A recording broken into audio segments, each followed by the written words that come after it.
Camilo e seus companheiros observavam impressionados os 3 espíritos encarnados.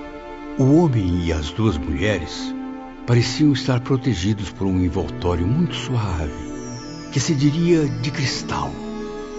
Dele se desprendia uma estreita faixa luminosa, estendendo-se como se estivesse atada ao tronco de uma prisão invencível. Sejam bem-vindos, meus irmãos. Acompanhem-me, por favor. Carinhosamente, Teócrito os fez ingressar nos gabinetes do parlatório, onde já se encontravam os internos do manicômio. Em seguida, os aprendizes surpreenderam-se com a presença do próprio irmão João, que se aproximou sorridente. Boa noite, meus amigos. Que Deus abençoe os seus espíritos. Sinto não poder ficar por mais tempo. Teócrito me aguarda para uma difícil missão. Desculpe-me a intromissão, padre, mas não poderemos participar deste importante acontecimento? Infelizmente não, Camilo. Sei que estão aqui desejosos de aprender mais e mais. Porém, esta reunião é extremamente secreta. Mas acreditem, ainda terão oportunidade de saber o que se passou nesses gabinetes. Com licença. Irmão João retirou-se em direção ao parlatório, e o silêncio caiu novamente no salão onde estávamos. Os espíritos aprendizes não assistiram ao que se passou entre os missionários e os criminosos necessitados de redenção. Muito tempo depois, porém, escrevendo as primeiras linhas destas memórias... Mais precisamente 30 anos depois, Ivone, obtive permissão para esclarecer os leitores sobre esse dramático episódio. De fato, nesse longo espaço de tempo, Camilo adquiriu um sólido conhecimento que o autorizou a revelar os fatos. Na verdade, o irmão Teócrito e o padre João procuravam se entender com o casal português e com a brasileira. Pensem bem, meus filhos, na vantagem que o renascimento destes míseros condenados poderá trazer aos seus destinos. Mais do que nunca necessitam da existência terrena para o alívio dos sofrimentos que vêm atravessando. Os acontecimentos eram explicados detalhadamente a todos os 3, enquanto os espíritos pretendentes à qualidade de filhos eram apresentados a eles. Não desejamos filhos doentes. Estamos casados há apenas 1 mês. E o nosso sonho mais querido é que o bom Deus nos conceda para primeiro filho um anjinho rosado e sadio. Queremos filhos, sim, mas que sejam fortes e alegres e que nos sirvam de arrimo precioso na velhice. Não, meu senhor. Não posso ser mãe. Prefiro antes a morte. Como vou conviver com essa vergonha diante de meus pais, de meus vizinhos e de minhas amigas? Seria menosprezada por todos. E até mesmo por ele eu bem sei. Um filho paralítico. Nessa lastimável situação. Deus do céu, como criá-lo e suportá-lo? Se, como mulher, errou, irá necessitar forçosamente da reabilitação, minha irmã. Mas o que posso fazer para reparar o meu erro? Cabe a mim somente o tormento de aceitar ser mãe de um anormal? A reabilitação virá pelo sacrifício ao respeitar fielmente outros dispositivos da mesma lei, capazes de cobrir a infração que cometeu. A oportunidade está aí, minha filha. Ela advém naturalmente dos seus próprios atos. Será mãe necessariamente, pois a maternidade é uma função natural da mulher. Aceite então como seu futuro filho este pobre espírito delinquente, como você, que também necessita de reabilitação. Mas o que eu ganho com isso? Por que passar por tanto sofrimento? Ajudando este miserável a erguer-se do abismo onde se atirou, operará a sua própria redenção, minha irmã. Asseguro a você, em nome do Divino Messias, que, cumprindo os seus deveres de mãe, o céu reanimará sua alma. Resistirá a todas as batalhas. Acredite, minha jovem, enquanto os homens a cobrirem de humilhações, sempre prontos a castigar o seu erro, Deus há de trazer a glória ao seu espírito. Sim, será uma heroína que aceitou ser mãe de um miserável enfermo, um pobre suicida do passado, carente de alguém caridoso bastante para amá-lo e protegê-lo, apesar da sua desgraça.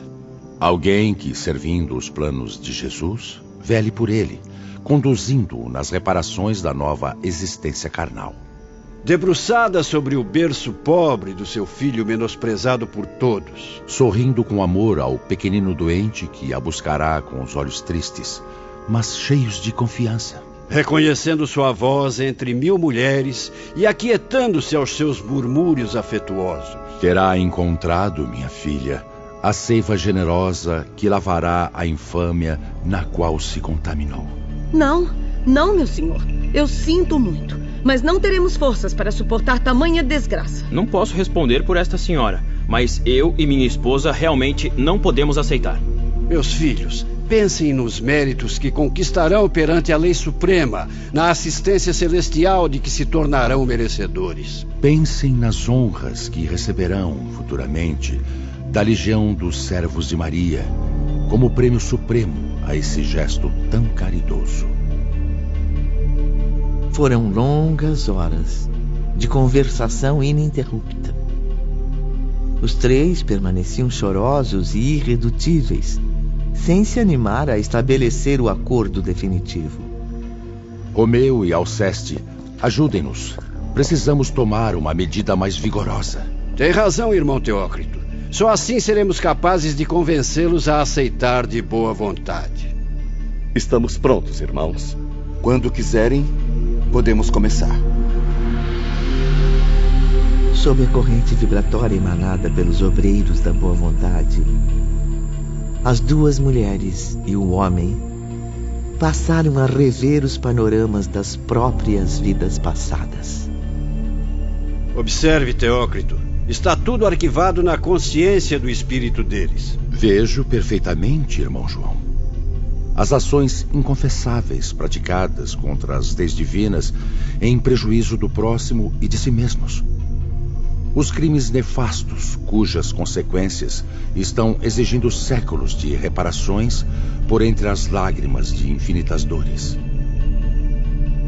O casal de portugueses reviu-se como nobres aristocratas residentes no Brasil, a extorquirem de braços escravos o bem-estar de que se vangloriavam. Não! Como eu pude fazer isso, meu Deus? Não! Levei o desespero a milhares de escravos. Vejo agora todos caídos à minha frente, doentes, exaustos, torturados por trabalhos excessivos. Perdão, Senhor! Perdão por tanta crueldade! A infeliz brasileira, por sua vez, reconheceu-se numa existência anterior como dama orgulhosa da própria formosura. Foi irreverente e vaidosa, profanando os deveres conjugais com o desrespeito aos juramentos do matrimônio. Recusou-se às leis sublimes da natureza, que exigiam dela o desempenho da maternidade. Recusa que a levou até mesmo a interromper diversas gestações. Eu não posso ter feito isso. Não fui eu. Não sou eu. Eu não posso ser tão má, tão desumana. Um desfile sinistro de erros abomináveis, de ações desrespeitosas, emergiu das consciências daqueles infelizes. Lembrem-se, meus filhos, de que já reencarnaram muitas vezes em busca da reabilitação, mas quase sempre falharam. Agora, como acréscimo da misericórdia divina, recebem um novo convite para ajudarem a própria causa. Força, meus filhos. Não percam a oportunidade de praticar essa excelente ação. Assumam a paternidade terrena de outros criminosos, como vocês mesmos, necessitados de evolução e progresso moral. Chega! Não quero ver mais nada! Eu não mereço tanto sofrimento! Ah, meu Deus!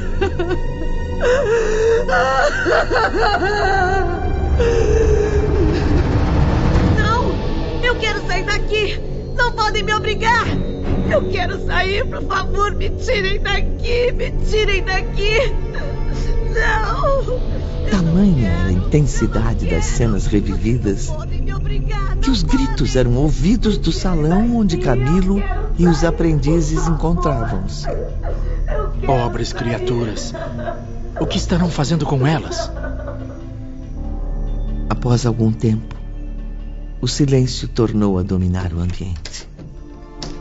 Reabriram-se as portas dos gabinetes secretos, dando passagem a todos que ali estavam. Triste, mas conformada, pronta para cumprir sua generosa missão de mãe, a portuguesa caminhava ao lado do esposo, também resignado. Enquanto a brasileira, desfeita em lágrimas ardentes, se via reconduzida sob a ajuda fraterna dos doutores Carlos e Roberto de Canalejas. No dia imediato, em hora já adiantada...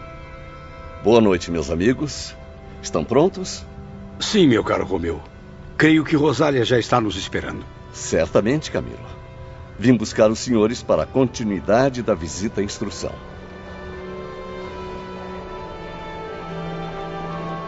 No grandioso edifício central do departamento a ser visitado, foram recebidos pela jovem Rosália. Faremos hoje a nossa derradeira excursão. Irmão Teócrito deseja conduzir os senhores à terra, onde terminarão o giro instrutivo que vem realizando. Voltar à terra? Hoje? Ah, nem acredito que vou rever meu tão saudoso Portugal. Sim, meu caro João. Irão rever a terra natal. Mas lembrem-se de que será um trabalho de pesquisas, não um passeio.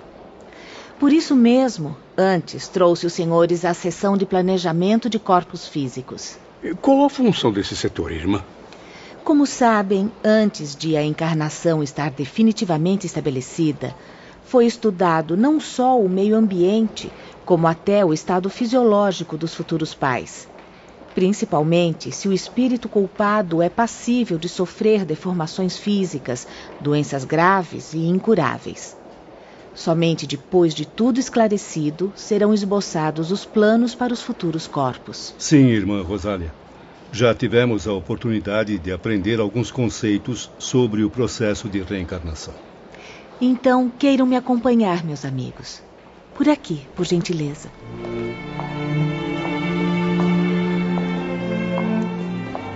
Rosália conduziu-os a uma enorme sala, rodeada de portas cobertas por suaves e brilhantes cortinas. Logo depois, um simpático jovem apresentou-se.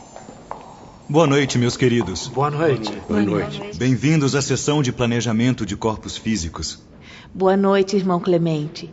Muito obrigada por nos receber. Era uma legítima sala de arte, Ivone.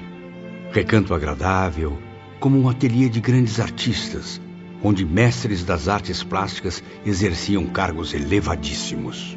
Várias salas se sucediam em forma circular, todas deixando passagem umas para as outras, através de arcadas magníficas traçadas pela arquitetura indiana. Na primeira dependência, destacavam-se trabalhadores concentrados em estudos importantes. No que tanto trabalham? Temos permissão para saber, irmão Clemente? Claro, meu amigo. Analisam páginas e páginas de apontamentos, documentações importantes para os serviços a se realizarem. São resumos provenientes de outras sessões, bem como do templo, relativos aos vários espíritos pretendentes à reencarnação. O cenário era ao mesmo tempo inspirador e melancólico. Uma longa fila de bancas de estudo e trabalho, dispostas em semicírculo, sob a impressionante claridade azul-dourada que descia de cúpulas majestosas, lembrando velhas catedrais.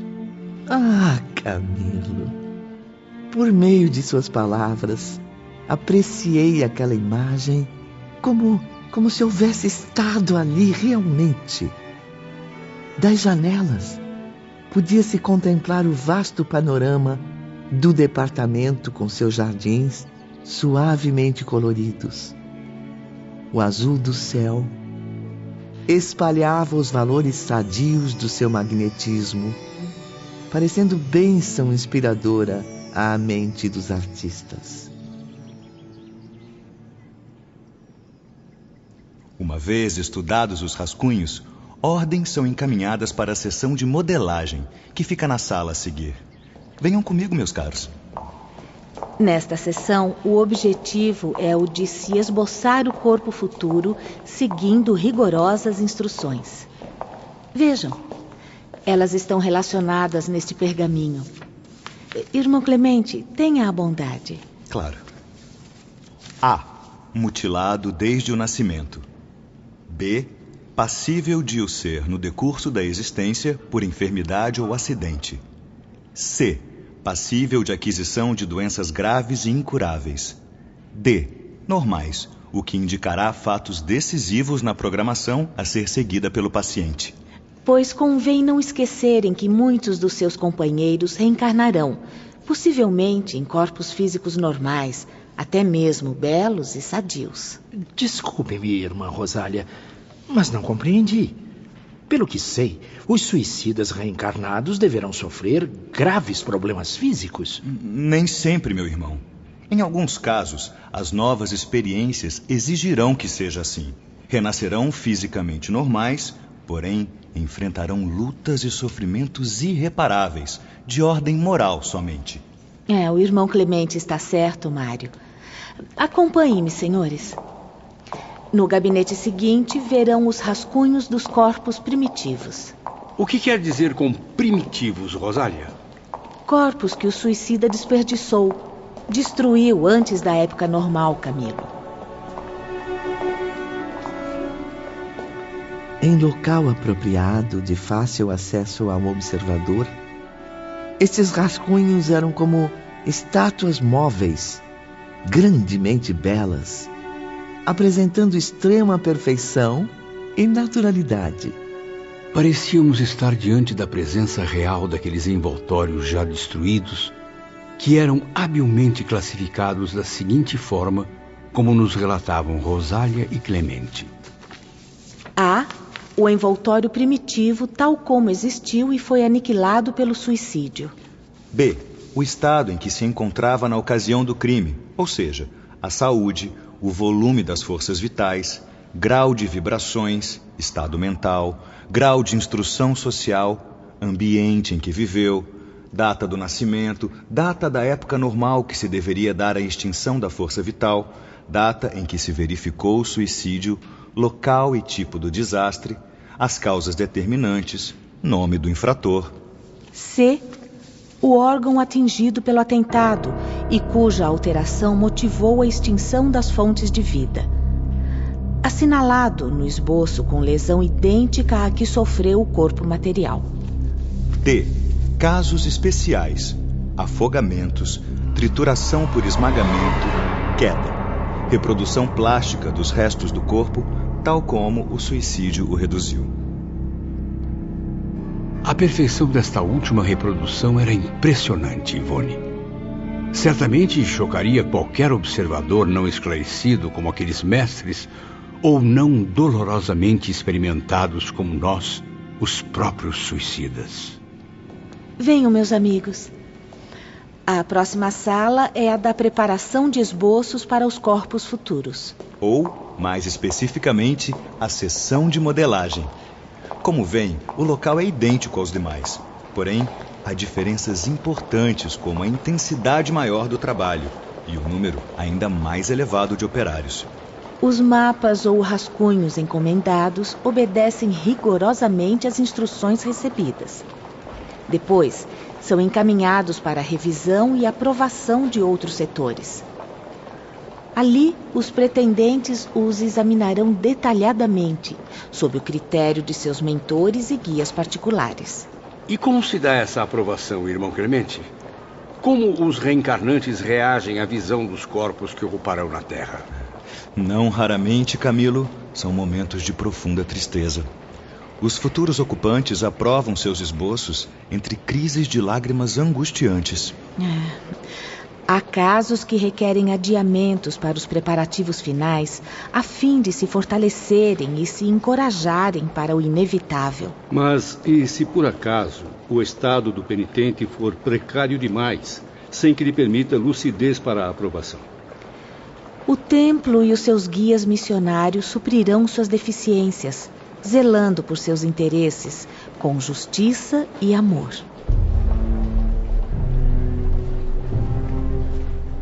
Os aprendizes percorriam as salas, tomados de profunda comoção, enquanto o carismático irmão Clemente prosseguia com os nobres ensinamentos. Sim, meus caros amigos, bendito seja o Criador Supremo, dirigente do universo, cuja bondade infinita nos ergue das incompreensões do erro para as elevadas vias da regeneração. É a justiça do Todo-Poderoso que nos impele ao progresso, por intermédio dos serviços constantes dos renascimentos planetários. Na Terra, os homens ainda estão longe de conhecer a expressão dessa lei que só o pensamento divino seria capaz de estabelecer. Por que diz isso, nobre irmão? Não haverá na Terra homens com intelecto suficiente para compreendê-la? É preciso bem mais que intelecto, nobre professor. A humanidade carece cada vez mais de sabedoria. A ignorância dos elevados princípios que dirigem os destinos da raça humana, a má vontade em querer conhecer as fontes esclarecedoras da vida, assim como os preconceitos das mentalidades inferiores, têm impedido os homens de reconhecerem esse glorioso alicerce da própria evolução. Mas e os grandes descobridores? Os brilhantes cientistas? Todo homem que se considera semideus nas sociedades terrenas não admitirá, em hipótese alguma, que o seu orgulho possa um dia condená-lo a uma reencarnação obscura e humilde. Sim, uma nova etapa de provações na qual seu coração amargo, frio, irá adquirir os doces sentimentos de amor ao próximo. Sua alma conhecerá as verdadeiras expressões fraternas que só o respeito à causa cristã poderão inspirar. E os nobres personagens da aristocracia, os grandes líderes terrenos, não teriam eles discernimento para compreender? Quem são eles? O soberano? O magnata? Que se utilizaram levianamente das concessões divinas? Aqueles que devem, mas não o fazem, proteger a humanidade e desenvolver o planeta? Ah, meu caro, estes não admitirão, jamais, que os próprios erros os levem a renascimentos desgraçados. Seu egoísmo não aceitará novas existências, onde irão conviver com a miséria, a escravidão, humilhações, lutas contínuas, a fim de que resgatem o bem-estar das nações que lideraram. Concordo em parte, digníssimo irmão Clemente. Não sou assim tão preconceituoso. Creio que na Terra ainda existam bons e maus líderes. Preconceito. Já que tocou no assunto, meu amigo, aqui vai outro exemplo. O branco, o de pele alva, tão certo da pureza da etnia que supõe até ser privilegiado pelo favor divino. Este, acredite, não concordará em render homenagem a uma lei universal capaz de impor-lhe um dia a necessidade de renovar a existência carnal, ocupando um envoltório de pele negra ou amarela, mestiça. Isso certamente o obrigará a reconhecer que o espírito, e não o seu corpo físico, é que necessitará clarear-se e resplandecer. Como? Através das virtudes generosas e aquisições mentais, coisas que poderá obter no seio de qualquer povo. Enfim, meus irmãos, o certo é que a lei divina é indestrutível. Por isso mesmo, todos os homens morrem num corpo para ressurgir em uma vida espiritual e depois voltar a renascer em novos corpos humanos. Até que lhes seja permitido, pelo progresso já realizado, ingressar em planetas mais felizes. Em sociedades onde iniciarão um novo ciclo de progresso na escala da longa e gloriosa preparação para a vida eterna. Isto, porém, levará milênios sobre milênios.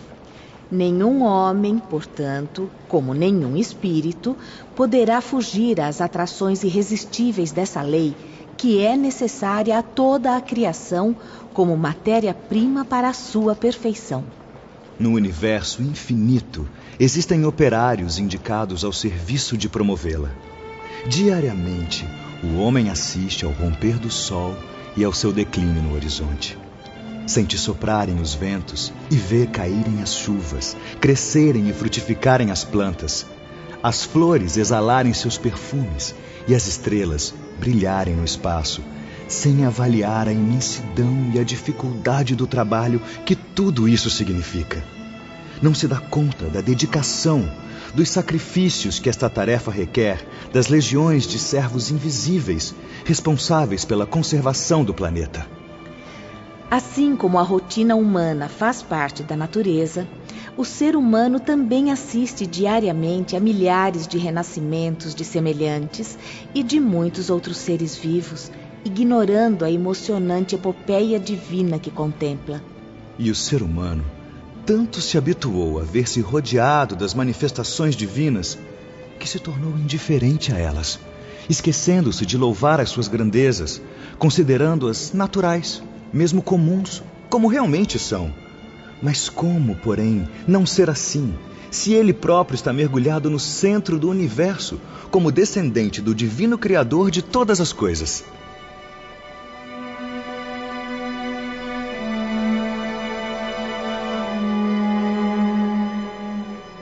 Após ouvirem emocionados aquelas belas e reflexivas palavras, os aprendizes foram conduzidos a outra esplêndida galeria.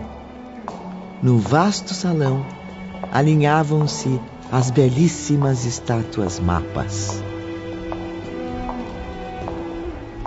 Vários iniciados se encontravam ali.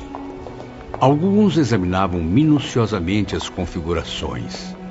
Outros estudavam rascunhos e instruções, enquanto havia ainda os que examinavam as fotografias dos restos mortais dos suicidas, esboçando mapas de futuros envoltórios. Cheguem mais perto, meus caros.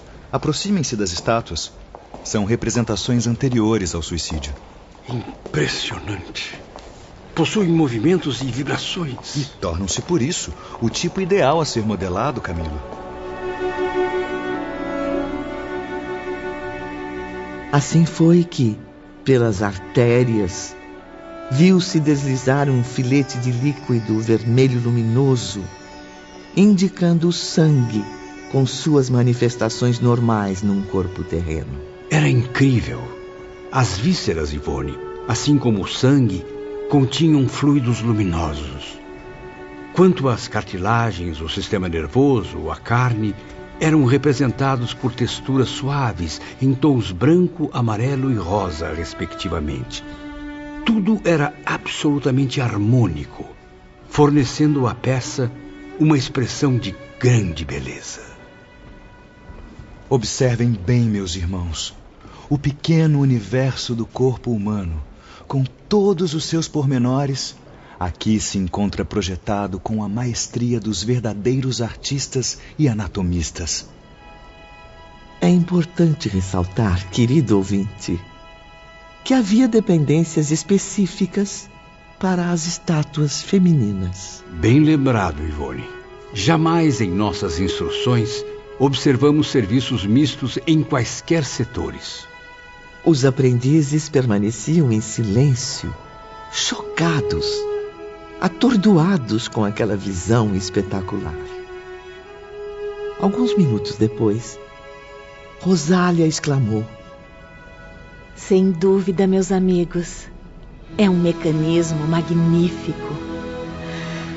O homem deveria considerar-se honrado por obter do Criador a graça de poder evoluir na posse de um veículo assim, o corpo humano.